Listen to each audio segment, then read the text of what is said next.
Sri Paus Fransiskus tidak menampar, tidak pula menyindir. Tapi kita bisa merasa kena tamparan halus. Kita kayak kena tampol sayang gitu. Kena banget soal pemimpin yang hidup sesuai kondisi rakyatnya. Kok bisa begitu?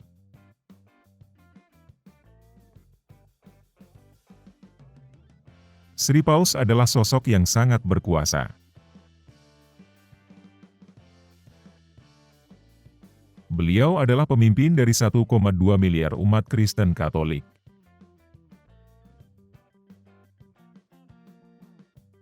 Seorang paus juga sekaligus menjadi kepala negara kota di Vatikan.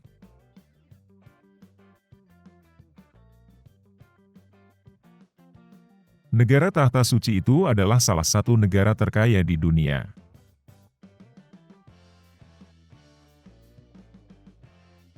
Oleh karena itu, Sri Paus otomatis memegang kekuasaan yang sangat besar.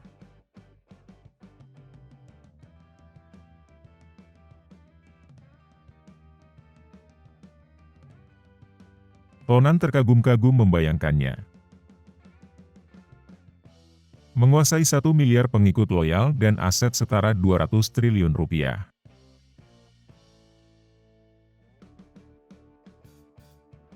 Itu berarti beliau bisa melakukan apa saja. Dan bisa mendapatkan apa saja. Kemewahan pasti mudah didapatkannya. Segala kemewahan model apapun.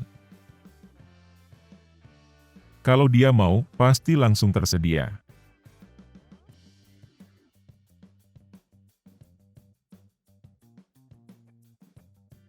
Sri Paus memang sangat berkuasa. Tapi, Sri Paus tidak main kuasa. Beliau tidak sok kuasa. Kok bisa begitu? Beliau tidak perlu pasang mimik galak. Dan tidak perlu juga bikin gimmick untuk memperoleh pengakuan. Kok bisa begitu? Sebelum lanjut, teman-teman boleh like dan subscribe kanal ini ya.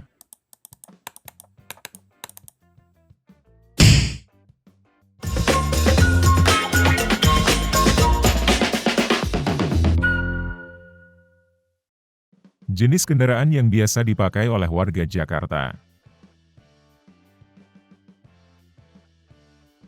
Begitu kata Sri Paus ketika memilih mobil yang akan mengantarnya. Bukan kendaraan mewah. Bukan limosin. Bukan sejenis Jeep atau Rubicon.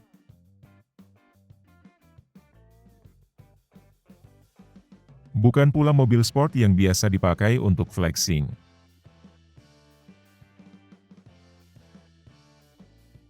Padahal, semua jenis kendaraan itu pasti bisa disediakan.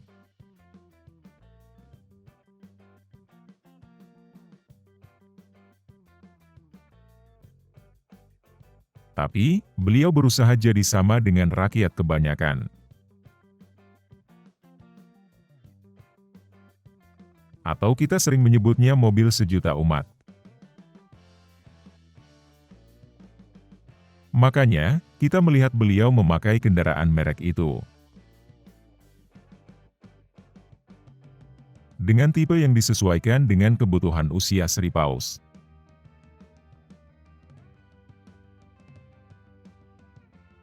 Beliau bahkan duduk di sebelah supir.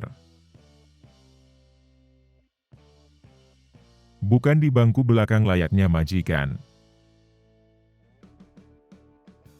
Wow, Tonan kagum banget waktu melihatnya.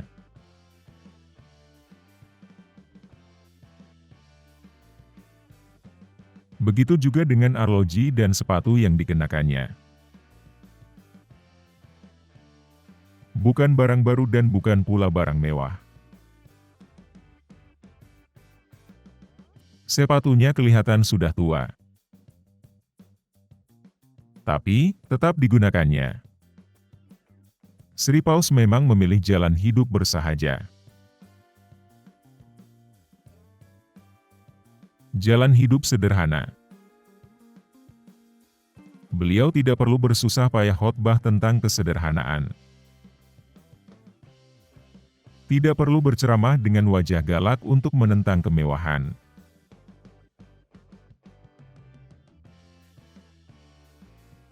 Tidak. Sri Paus Fransiskus tidak perlu begitu. Karena jalan hidupnya sudah bersaksi dengan jelas. Kenyataan hidupnya jadi saksi yang terang benderang.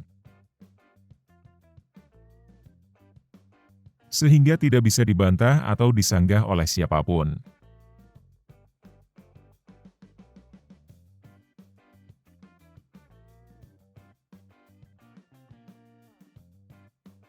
Hidupnya memang diabdikan untuk kemanusiaan. Atau, tunduk kepada kemanusiaan, menurut Yeni Wahid.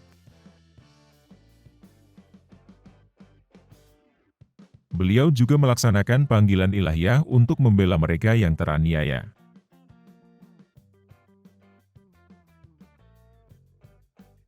Lepas dari latar belakang apapun, Sri Paus suka bekerja sama dengan orang-orang dari semua latar belakang.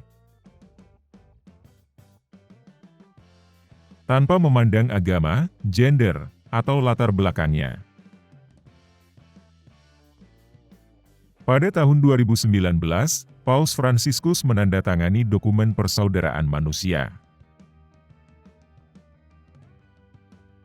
Saat itu, Sri Paus melakukan pertemuan bersejarah di Abu Dhabi.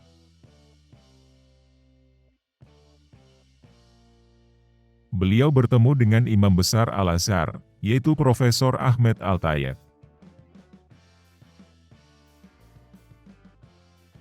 Lalu mereka bersama-sama menandatangani deklarasi Abu Dhabi tersebut.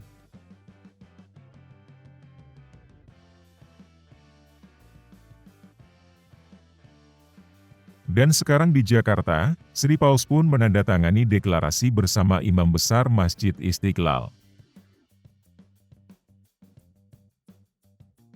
Deklarasi Istiqlal itu sebelumnya dibacakan oleh para pemuka dari berbagai agama. Lalu, Paus Fransiskus menandatanganinya bersama Profesor Nasaruddin Umar.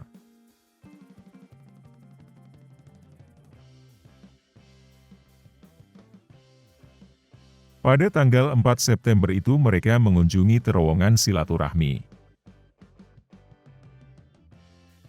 Terowongan bernama Wat Hati itu menghubungkan Masjid Istiqlal dan Gereja Katedral.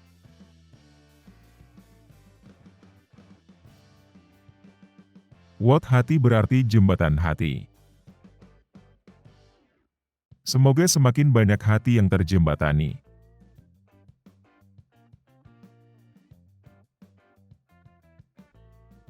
Dari soal-soal ketuhanan, keagamaan, dan kemanusiaan.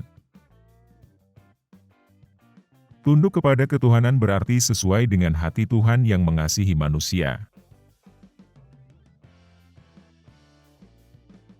Itu semua harus dimulai dari kesederhanaan hidup. Dan harus diteladankan oleh para pemimpin. Termasuk juga anak-anak muda calon pemimpin.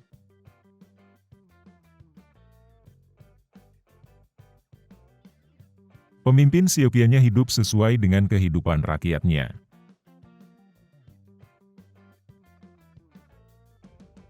Tentunya adalah rakyat kebanyakan. Bukan malah pamer kemewahan seperti rakyat elit. Rakyat kebanyakan makan roti 4 ribuan. Malah ada yang pamer makan roti 400 ribuan. Kok gitu?